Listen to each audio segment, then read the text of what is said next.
You ready, Mr. Vince? Mm-hmm.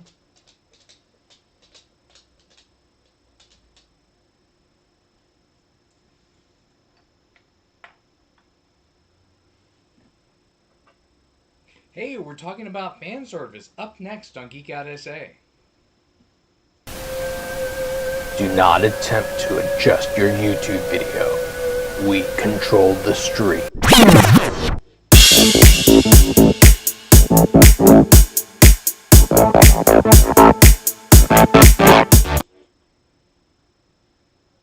And welcome back to Geek Out SA. It's Friday and we're having fun.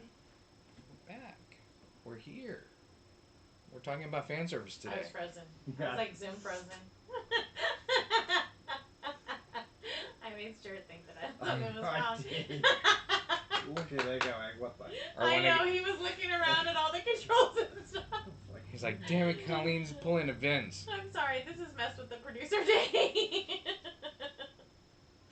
It's National Mess with the Producer Day, and For your fan service, we mess with Stuart.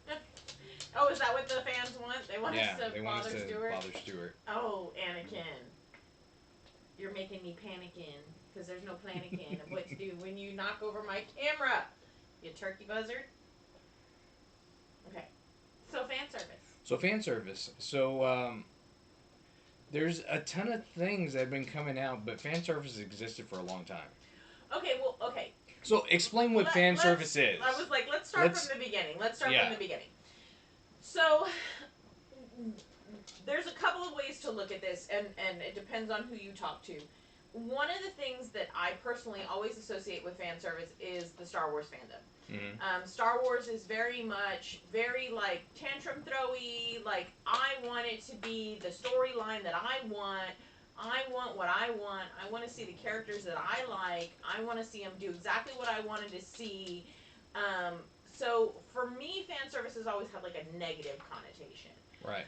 There's also fan service in the anime world, which means that the fans will ask for... They basically ask for like more nudity and more naughty scenes and stuff, and so then the writers will write that stuff into the anime. Yeah. So that's fan service. And then fan service, when we're talking just in general for geeky culture, fan service is basically that same thing with the Star Wars, but just like what the people want to see. Like what is it that they want to see happen in the storyline? Right. What do they want the characters to do? What are they hoping will happen within the story? So that's more what we're talking about is that wanting... And I guess if anybody's seen any of the videos that we did there for a little while, we tried to do these like movie reviews in the car.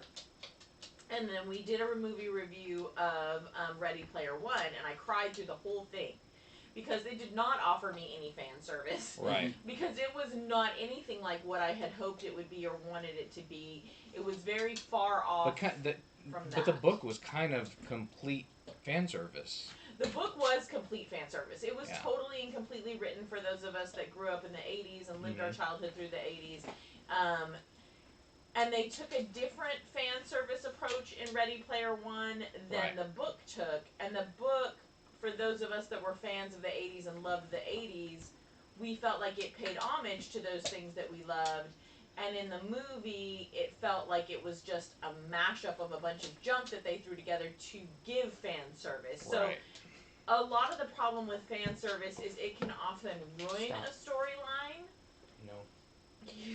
No. Sit. It can often ruin the storyline because they're trying too hard to put too many things in there that don't necessarily make sense to the plot and the storyline. And so then it's just a bunch of junk thrown at the wall to see what sticks is kind of what happens. Sorry, he's still new and he's still a little confused. That is not... Leave it. So yeah, with that being said, we're going to go ahead and go into The Mandalorian because they had double fan service. So The Mandalorian has become, I think...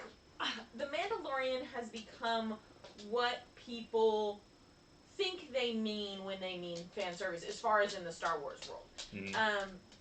for a lot of the fans because it's giving them the characters that they want to see, Right. the plot arcs that they want to see, the story connections and tying together that they want to see.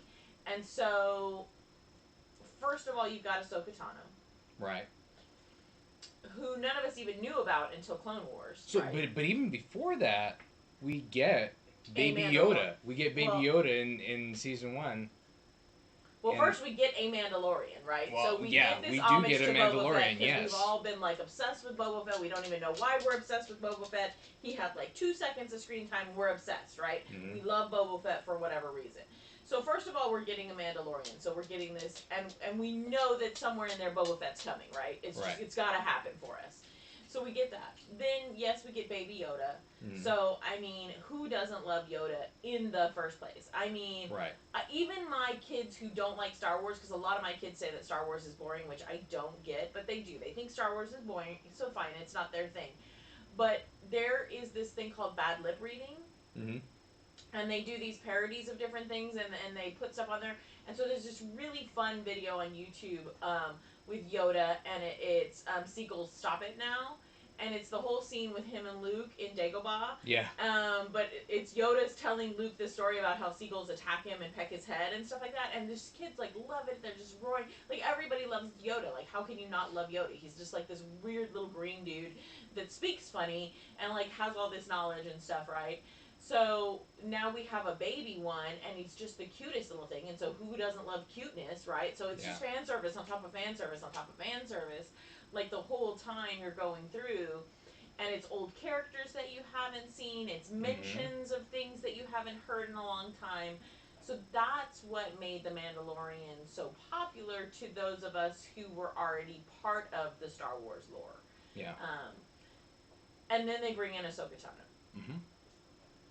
And so we've only seen her in the cartoon, but people just like in love with her from the cartoon, just in love with her. She has really, I've seen her catapult even further, even above like Luke and Han and Leia. Like a lot of people just really love Ahsoka Tano. Because I think she has that good balance between Luke and Anakin, kind of, right? Yeah. She's good, but she has a little bit of doubt in her, and she questions what they're doing, and she wants to do the right thing, but you know, and so a lot of people have wanted this kind of gray Jedi to come about. Yeah. And so Well, the thing is, when you're looking at it, you're looking at it from the dogmatic view of the Jedi for so long that they were very. You couldn't have a wife unless like your species was about to go extinct. So it was for purpose. So they weren't supposed to have any attachments to anything, but we see that having attachments may not necessarily be a bad thing, and may be something that can be powerful for you, and not necessarily used for dark side. So. And I think that's where they want to try to go, and what they try to do with the last 3 movies is to kind of show that there's more than what's out there, and what they've been trying to do with like Clone Wars, saying that's more than just Jedi and Sith. Right. The Force is way more than that. But people had such a hard time. Well, so people that don't understand the Star Wars, like, kind of what the big problem is, I guess, within the Star Wars world, because we kind of talk about this a lot, is those of us that grew up in the 80s and stuff, we had these movies, right? And we have Luke, and we have Leia, and we have Han, and we have Darth Vader, and we have Ben, and we have Yoda, and we have all these characters that we love and that we're used to and that we've gone through these turmoils with and these triumphs with. And the story ends, and we don't want the story to end because we feel like Luke is just kind of beginning his journey. You know, okay, you know, Vader's gone, but Luke's beginning his journey, and it's not like just because Vader's gone and the Emperor's gone, like everybody who believes in that dogma is gone. Right. So when we finally get to a point where Lucas is like, well, yeah, I'm going to put out some more movies, everybody's like, oh, they're going to show us Luke's journey because Luke's our boy, right? Like, and we don't see Luke's journey. We go back. See anything with Luke. Right. We hardly see anything at Luke. We get so hyped up in these movies about Luke and Luke and Luke and Luke and Luke, and we follow his journey, and then his journey ends, and there's nothing. Yeah. And then we go back and see Anakin, which for me was great. I loved seeing Anakin's journey, and I actually love that storyline, and Vader is one of my favorites. So I was down, and I actually liked. I didn't.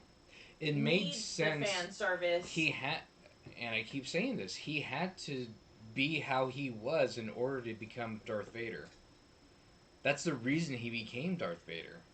But this is when the fan service started. Yeah. This is when everybody lost their minds, and they hated any new kind of character that came in. You know, they hated Jar Jar Binks. They hated everything about everything, and I never understood that. That just wasn't. I loved those movies. So then they're like, oh, it's just trash, it's filth, and they being back. We need a technical difficulty slide.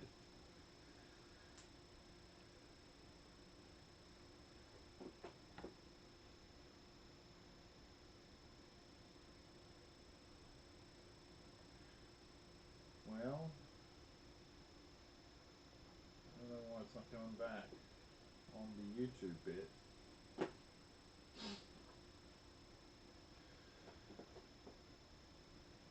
Do I have to do anything on the YouTubes to get this to work? No.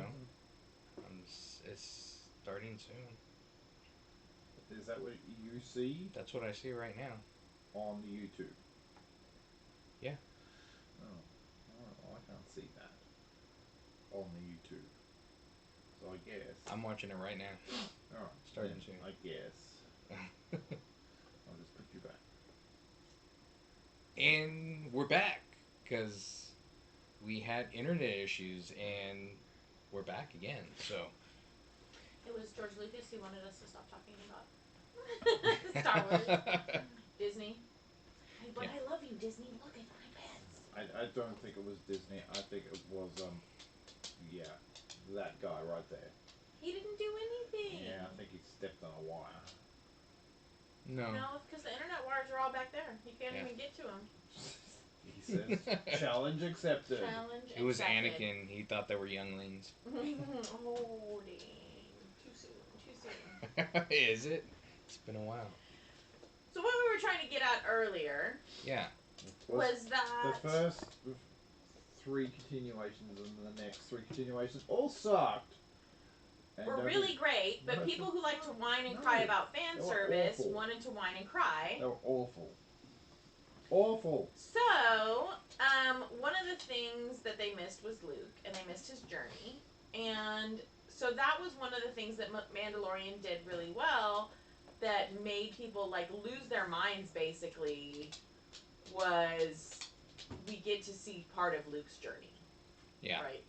And we get to see Luke come into the strength of Darth Vader. But have that poise of a Jedi and have that calmness that Luke has. And he just kind of walks through and dispenses with all of these things like, I'm a Jedi, don't mess with me, and you're done. He comes in because he wasn't a Jedi Master in Return of the Jedi. He sure as heck was a master when he came in The Mandalorian. Yeah. And that was fan service. That was complete fan service. And I'm just like, yes. All of us when we watch this, we get to see his ship. As soon as we see his ship, we know it's him. As soon as we see his X-Wing. Then they have him in his cloak, which you know it's him, but then you see his hand, and you know it's him. And so you don't have to see him to know it's him. He's one of those iconic characters that you just know it's him. Right? And so we all kind of lose our minds, and we're all like, do you need me to fix the camera? So it was fan service. Yeah. And even I'm not a big proponent. It doesn't necessarily have to happen for me. Put your leg out so you can't. I did, but then he just paces back and forth, which he's already doing, so I don't know what he's doing. Go ahead. He's got something in his mouth. Keep going. I'm sorry, I'm so distracted by the dog. So, for me, it's not necessarily necessary that the fan service, although I lie and I say that that's true because then I kind of do need fan service for certain things. But for the Star Wars, I've been happy with it, even when other people have complained about it the whole time. So I have to point this. You I'm point that way. I'll point this way, even though I'm supposed to be pointing this way. He's to this side of me. But seeing Luke, that was nice. Yeah. And seeing some of that tied together, I think, was nice, which people wanted. So. But apart from that, going on for more, because we're talking a lot about Star Wars. But, sorry, because we kind of love Star Wars. We love Star Wars, but we also saw Cobra Kai. So that I felt was a lot of fan service as well. That was fan service from the beginning. It was like a show based on fan service, basically, right? And fan fiction, because they've talked about the idea that that Daniel was actually the bully. Right. And so we get to see that. And they played on that throughout all 3 seasons. But even more in this last season, they really just kind of flat out put it in your face and Johnny had his side of the story that none of us really paid attention to because we thought he was horrible. But when you think about how he was treated at home and everything, and you see this other side to Johnny, you're like, ooh, dang, maybe we called that wrong, And then Daniel's son gets to go back to Okinawa in the 3rd season, and so we get to see characters from those parts of the movies, and the little girl that he saves, and what was great about Cobra Kai is they played little sections of the movie. So if you're watching it as an adult with your kids, which a lot of us are adults and have kids, and so you can say, oh, that's from the movie or whatever, and then that might spark their interest, and then you go back and watch the movies with your kids. So that's that kind of fan service that we really like and enjoy. And they've done it very, very well. They have done it very well and very, very thoughtfully in a way that it is adding to the plot. Mm-hmm. They've stretched it out quite successfully for the amount of movie to television series. They just add little bits here and there and here and there, and you go, oh, that's good. Yeah. You're like, oh, I like that. Like when the first time Miguel got hurt and Daniel does the hand rubbing, we're all going, oh yes, and then he goes, yeah, I don't know how that works. And every time, there's a car, and even when his daughter's at the car wash. But you also get to see, Johnny with, what's her name? Elizabeth Shue. Oh, Allie? Allie, with Allie, because in the movie you only got to see her and him in the first movie in 2 scenes. Mm-hmm. So it was mostly her and Daniel. Yeah. So, and they had after the thing show, and they were talking about that. She said it was nice to actually play more scenes with him, and it was really interesting to kind of see how it laid out.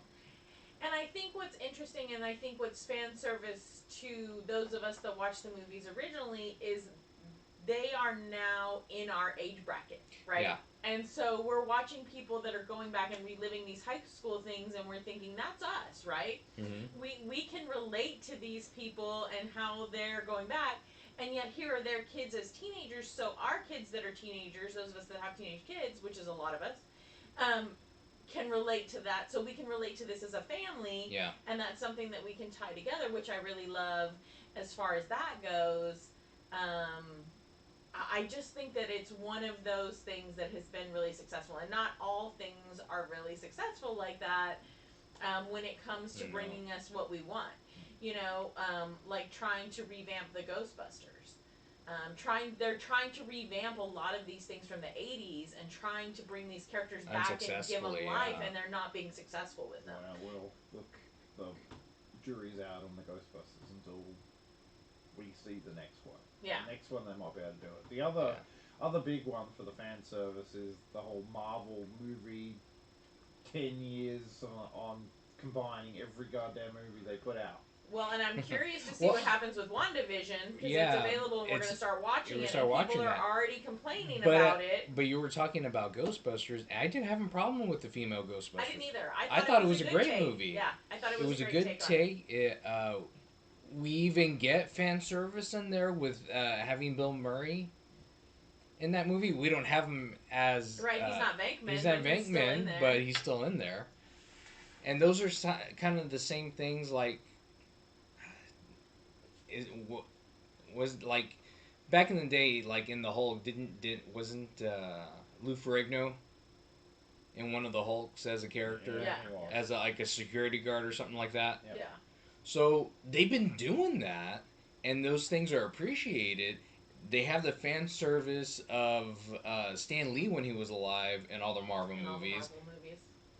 That was fan service because everybody was expecting that. Now we're not going to be able to have that. But my concern is, to what point do we allow fan service to take over so much that we're not seeing any new creative ideas? Like, if I wanted to be fully immersed in fan service, I could go read fan fiction. I could go see it all on the internet. Like, these companies could probably potentially get some AI, get a bot, get people like the people that are on Facebook and everything that are, like, going through these ads and picking and choosing things based on your likes and dislikes. I'm going to go back to Star Wars, but because they've made so many fan fiction Star Wars movies on YouTube, they're amazing. They're, like, top-notch. Why don't they hire these guys if they have these new stories and then create new arcs, do something new? Well, and we're able to see that I think that there's room for both. Mm-hmm. But people need to stop, not necessarily being so judgmental, because you do need a certain sense of judgment so that they will make things that are worth us watching, right? Right. But just, like, I don't know, kind of like throwing a fit, like, this is not the way I wanted it, which I'm totally guilty of doing the same thing. Mulan is one. Ready Player One is one. Gem and the Holograms was another one. That was awful. Come on. It was awful. It was horrible. Yeah. But if Aladdin, you wanted to really hate that movie. I wanted to hate it, and I liked it. Yeah. If you went and saw Gem and you didn't know what Gem was, it was a cute little teeny bopper or singy movie. It was fine. They could have done it in Cobra Kai style, and it would have been so much better. They could have done so much better. Yeah. Yeah. So yeah, there's room for us to complain about things so that they can do it better. Like, just like Sonic the Hedgehog. I actually thought Sonic, the movie, was fairly cute, as far as like a kid's movie. Mm-hmm. But everybody complained so much that they changed that animation, which I think was a good move. Yeah. So that's fan service that kind of moved the movie along in a better way so that we got a better end result. Now getting to see all these director's cuts is fan service that's moving the direction in a right direction that they may someday simultaneously put out. Hey, you want to go to the director's cut? Do you want to sit through three hours? Mm-hmm. Or do you want to go to the mass market one that's like, an hour and 45 minutes or 2 hours or whatever, right? Because seeing the Batman versus Superman, the director's cut... completely different movie. It was a completely different movie. It was such a better movie. Seeing the director's cut, it was so much better. So that kind of fan service complaining may lead us to some better storylines and stuff, which I'm okay. Better Justice League. Yeah. But I think to an extent, we have to be able to see that the creators have their own fan service as well. Some of them do, right? Well, not necessarily their own fan service, because now they're starting to pick directors and writers that are fans of it. That's what I'm saying. But sometimes people have a vision. Like, I hear Michael Keaton's coming back as he's supposed to be the main Batman. He's so old. And they're supposed to do another Batman. They're gonna do Dark with Knight. Keaton. Oh, they're gonna do him like as actual Batman instead of him retired and like training a new Batman. No, they're gonna. A Batman Beyond. Batman Beyond. Yeah, that's Batman what they're Beyond. gonna do. If they do use him for Batman Beyond, that's awesome. Yeah. That would be awesome. I'd take that. That'd be fan service. I'd totally take. Yeah. Ruby says, yeah, it's fan service. Yes, Yeah. I'll take that fan service all day. Yeah, yes. that would be awesome. That I'll take that's another thing that would just like I would totally see. But here's the thing, is no matter what Disney puts out for Star Wars, everybody's gonna watch it anyway. I don't Yeah, know. I think people watch it. They watch it. They'll just complain about it. They'll watch it and they'll complain about it, but they're still gonna pay to see it. No. You don't think so? No, I didn't go watch the last one at all. Didn't own the last one on. I had Really? no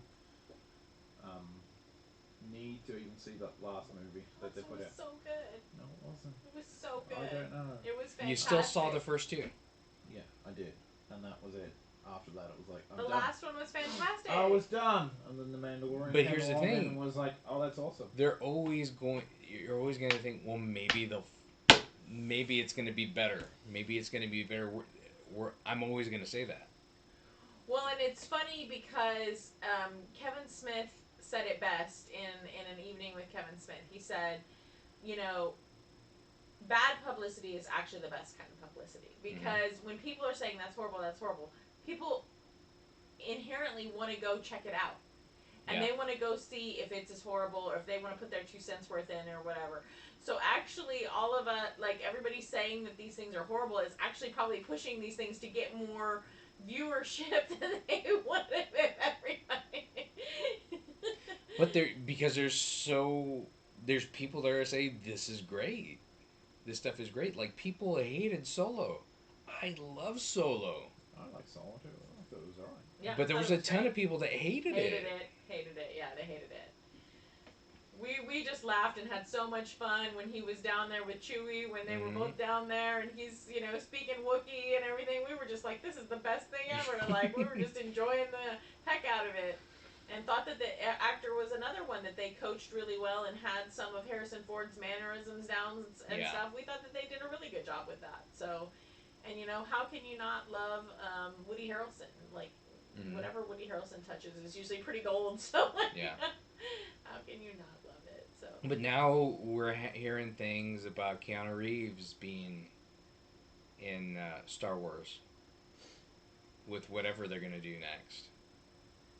I mean, how can you go wrong with Keanu Reeves, right? Oh, I can show you a movie that he was in, and I think we saw that movie. That wasn't that great. It was okay. That was awful. Oh, the that home movie. invasion one. Yeah, that was awful. Yeah, it was awful. I don't even know why he did it. Who convinced him to do that movie? Obviously, a truckload of money. I guess, because that movie was awful. Maybe he just wanted to do something different. See if he Maybe. could. He can. It wasn't something different. It was roughly the same thing. He can be John Wick forever. He can be the dude in Neo. Speed forever. He can be Neo forever. Mm. Those are his roles. Point Break. Everybody loves him for Point Break. Yeah. He will be in Bill and Ted's, even though they're talking about fan service. The newest Bill and Ted's was like a hot mess of garbage too. But I watched it. But yeah, it was. But that's the thing, we still watch it. Right. For. I shouldn't have. I shouldn't have. But we still watched it. We did. Yeah. We did. We still gave them our money. We just went, here's all my money. It's from the 80s here, here, take my money. Whenever you do Gremlins, okay, I'm going to hate it, but here's all my money. It's like... But just like, I thought I was going to hate Red Dawn when they remade it. Mm-hmm. Man, it was a great movie. That one was really good, actually. Yeah. Yeah, it was really good. I think it depends who gets a hold of it. Ooh, excuse me, sorry. I'm just going to stretch my eyeballs out. But that, I mean, it extends more. We talk about movies, but it extends even into. Well, I even hear they're getting ready to do another Mortal Kombat. So I was talking about that because I was also talking. Is it gonna go Star Wars again? Because they do fan service in games, like Fallen Order. We're playing that. And that's an amazing It's game. an amazing game. And for you to be able to go through and customize your own lightsaber, how cool is that? And then they're doing it at Disneyland where you can go over there and build your own lightsaber. Yeah. How cool is that? I was like, Disney has the lockdown on fan service. Disney is kind of, really good about understanding what fan service is, and I don't know what algorithm they're using or who they're listening to. They're probably listening through all of our Alexas right now, so that they can get better data on all of us. Yeah. And make us pay all of our money, but sometimes they have some real huge misses. Like Mulan. No, it was okay. It just wasn't. What You I really wanted. like that movie. I didn't really like that movie. I really liked the animated movie. I tolerated the other movie, and I would probably enjoy it. Not really like it, but I'd probably enjoy it if I gave it another chance. You were like towards the end. You know, there's something about a girl with a sword that really speaks to my heart. So yeah. Have you watched Sucker Punch? Yes. Yeah. Oh my gosh, like 4 times. Love it. Love it. So yeah. That's the other kind of fan service. That's the other kind of fan service. Yeah. We don't talk about that right now. Actually, you'd have to watch for girls with swords and fan service. You'd have to watch Queen's Blade, the anime. Yeah. That is like the Ultimate fan service, but the other kind of fan service, not the kind we were talking about. It's still fan service. We could talk about fan service all day. We could get into like the Flash TV show. We could get into video games. We could do TV shows. We could do movies. Ultimately, I think it has its place. I think that for those of us who are fans, it's nice, but it also causes rifts sometimes within the fandom. And it kind of stunts originality. Right. So I think it's a double-edged sword. So it's always going to be around. It's something we're always going to have to deal with. Here's hoping that as they're getting better at dealing with it, they continue this streak of doing better at dealing with it. Yeah. That's my whole hope. Well, I know I see that they're doing it. Cobra Kai is doing it. We'll see if Cobra Kai and Mandalorian can continue. I think they can. I think they can with the people that are on the helm right now. So they jumped the shark. Well, yes. They're the only ones that matter at the moment. Yeah. and here's Colleen's 1 minute take on the remake of Sex and the City. Who cares? There. We don't care about that fan service. Nope, not at all. I never even watched the original one. I just don't care. It's like they're remaking Golden Girls. Oh no, it's Sex and the City. Because they're now really old. Now they're all really old. Yeah, I mean, there's fan services over so many things. Like, people are in love with Friends, and I don't get that either. The Office, I've watched maybe an episode. I don't get it. It's funny. It could be there's so many. We could go on this topic for an hour and a half, but we're not going to do that. So we're not going to do that because we're almost to the end. Because the producer's telling us to cut. But we hope you had a great time with us with your fan service. Let us know in the comments. We still need to give away that back scratcher. The back scratcher? Yeah. Lightsaber. We'll get there. We're going to get there. So, and we're going to give that away. So, watch out for that. But thanks for checking us out. If you haven't clicked on that subscribe button, please click on that subscribe button and hit the notification icon. There you go. There. Yeah. So the next time we go live, you'll know. But thanks for checking us out. I'm Vince. I'm Colleen, and that's Stuart. And that's Anakin. Geek out, SA.